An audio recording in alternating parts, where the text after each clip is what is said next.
Two cards, same annual fee, but one offers us turbocharged rewards on everyday spending, while the other offers simplicity and flexibility that travelers swear by. The Citi Strata Premier versus the Capital One Venture. Which one actually gives you more value for your dollar? Let's break it down, and the answer might surprise you. This one's going to be pretty neck and neck, I'll tell us that. And we'll start off with the earn rate. The Capital One Venture, it offers us 5x miles per each and every dollar spent on their travel portal. It's specifically going to be for hotels and rental cars, not for airfare booked through the portal. In general, it gives us 2x miles earned on each and every dollar spent, and there's no fancy categories to memorize or remember. It's literally 2x miles, plain and simple, period. On the flip side, with the Citi Strata Premier, we're looking at not 5x, not 6 or 7, but 10x points per dollar spent on their travel portal, citytravel.com.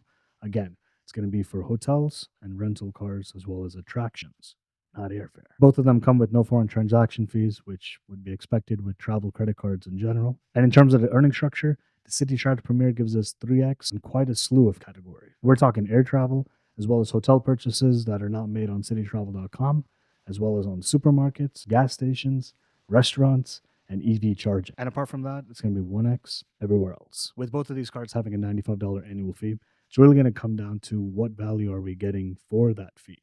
So with the Citi Strata Premier, we're basically going to be getting an annual benefit of $100 back to us when we spend $500 or more on a single transaction on citytravel.com. And very specifically, it's going to be on a single hotel stay. So right there, if it's not your forte to spend that much on a single transaction, or say, hey, you don't want to go through travel portals because maybe it's common knowledge nowadays that these travel portals, they sound great, like you're earning more points.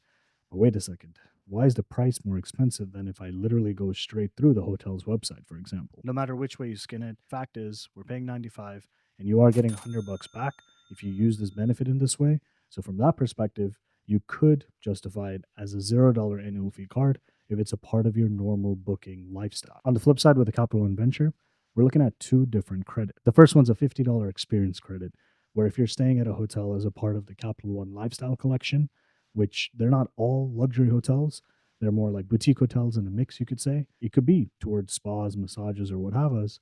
But if that's not a part of your lifestyle, then this $50 could be a write-off, or it could mean everything to you to some degree. If it does matter to you, then that $95 annual fee becomes effectively $45, assuming you're looking at that $50 in full value. The other one is going to be something you do not get with the Citi Strata Premier. It's going to be a credit towards global entry / TSA PreCheck. There are a lot of travel credit cards that do offer this perk, but clearly the Citi Strata Premier does not. And if you're not willing to go up higher in the rung of premium annual fees like the Amex Platinum, the Chase Sapphire Reserve, the Capital One Venture X, etc., then basically you're not going to be able to get this credit.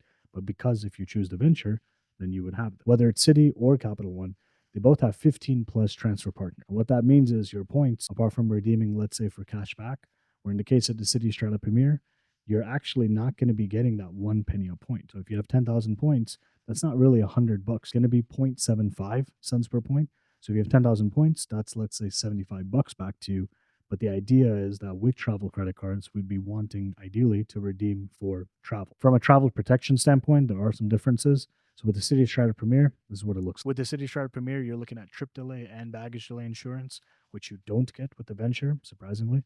But on the car rental side, it's secondary collision damage waiver, which basically usually means at a very high level, you'd go through insurance first and then your credit card perks kick in. You do have travel accident insurance with the Venture. At the same time, their rental car coverage is going to be primary CDW, which really means basically you don't need to pay that insurance cost to the rental car company. But let's just say you're booking with your card, you can immediately contact your card company if something happens and then take it from there. Coming back to the credits, the big thing is that in the long term, the Venture, if you just think about it, what are you actually getting year over year over year? Or once you get global entry / TSA PreCheck, it does last for a few years. So then if you don't value the $50 experience credit, if you're staying at the Lifestyle Collection Hotel, then you're kind of spending this $95 annual fee or what, right? Question mark. So if you look at the incentive bonuses, if you're a new card member, this is kind of what they look like. And they do change time over time. This video is sponsored by ARD Continental. Imagine a multi-hundred room hotel in a major tourist attraction area. And now you're trying to book it with credit card points and miles or cash.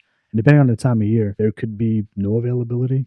It could be really expensive. But imagine owning the hotel. Like literally you could own a room 2 rooms, 5 rooms, etc. And with ownership comes benefits. Not just about staying there when you want because you literally own the place, but there's a lot more. To find out more, there's a link in the description below to meet me one-on-one.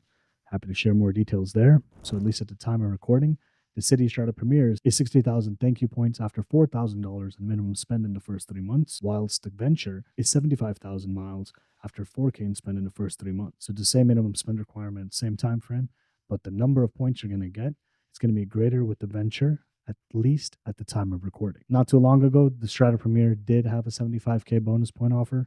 So in that case, it would have really been even more neck and neck with them literally having the same new card member bonus offer. So what are the strengths of the Strata Premier? Obviously, if you're going to be spending on these specific categories like supermarkets and restaurants and those type of specifics, and also 3x points meaning something to you versus 2x just blanket with the Venture, then that makes more sense in general. You also have some amazing redemption capabilities where Turkish Airlines and Singapore Airlines are partners with Citi, but they're also partners with Capital One. So in both cases, you actually have a lot of options where really it's going to come down to any specific niche type of reservations or redemptions rather with your points, which is where you're going to see that value for your personal redemption. To pick one over the other is really going to come down to a personal choice where, for example, with the Venture, you can use your miles to erase travel. In other words, you can use your miles towards travel purchases that you've incurred versus, let's say, transferring your points/miles to some program and then you're kind of locked in because in general, whether it's this card or the other card or all the cards in the market in general, basically when you transfer your points to these programs, you can't go back. So if I do a 100,000 point transfer to Chris Flyer, aka Singapore Airlines, I can't just go backwards and put it back onto my credit card account. There's definitely other ways to think about this whole equation, where these cards in a silo, it's going to come down to one versus the other, simply put. But there's other cards within Capital One's or Citi's ecosystem. So on the Citi side, you have, let's say, the custom cash, the double cash, and these cards earn thank you points. So if you think about it holistically, you could have a bigger system of just like how you're spending in which categories day to day, and then basically have this optimized/maximized in terms of points that you're earning in such a way so then you can have more overall, and then that basically plays into whatever strategy you have in terms of redemption. The same could be said on the Capital One side, where you could have the Venture, but then you can also have, let's say, the Savor. And so with that, even though, let's say, on its own it earns cash back, when you have, let's say, the Venture and you're earning miles, then basically what happened? You can basically have, oh, hey, I'm earning cash back just like on the Citi side, but actually, in fact, you can pull this into Capital One's miles/Citi's thank you points program. If you want my personal opinion, I think the longer term play, because I'm definitely an optimizer, maximizer, gonna be the Citi Strata Premier. But that's really because the other option with the Venture, it's not as attractive after year one, where there's an argument like, oh, hey, I'm getting 75,000 points. And so that $95 annual fee, I've, gotten it for free for whatever 6 years or whatever that math is, right? Without really doing much. And that's definitely one way to look at it. It's, your choice basically, right? But on the flip side with the Citi Strata Premier, I would say, like, even if you don't really do that $500 booking each and every year with, the Citi Strata Premier, the earn rate of these points, and then if you have a certain way to redeem them, it just feels like, okay, you have a way to earn more points consistently in general, where especially if you're booking on the portal, that 10x, if you start doing the math of, oh, hey, the points I'm earning, it's not just like one penny a point. So for example, if I'm redeeming, let's say 10,000 thank you points, very simple example for something that's worth 150 bucks or 200 bucks, mathematically that's 1.5 to 2 cents per point. So if you think about it, it's like, oh, hey, well, I'm getting like 15 to 20% back. So even if the portal's, let's say 2-3% more in terms of cost, from a holistic standpoint, you're actually earning more, period. With the Venture, you're earning 2x miles everywhere. So it's like no frills, easy to remember. It's like, all right, you're getting 2x everywhere, and that's great. But now if you take away the one-time sign-up bonus, right? If you just look at that math, unless you're really getting some, outsized value or you're spending that much where that 2x miles makes sense, there's a lot of other cards where they have no annual fee and you could be earning, let's say, 2% cash back if you want to play that game. Or if you're like, hey, I really want miles, the Venture just seems like a card like you can get it in the beginning for the bonus, but I don't want to say it like afterwards, what do you do with it, right? So I think the answer is going to be a Citi Strata Premier. I would love to hear if you have an argument for the Venture over the Strata Premier, but I think this one feels a little more obvious. But hey, it's going to be dealer's choice. So to compare now the Venture against another $95 annual fee card, the Wells Fargo Autograph Journey, check out this video here, and I'll see you there.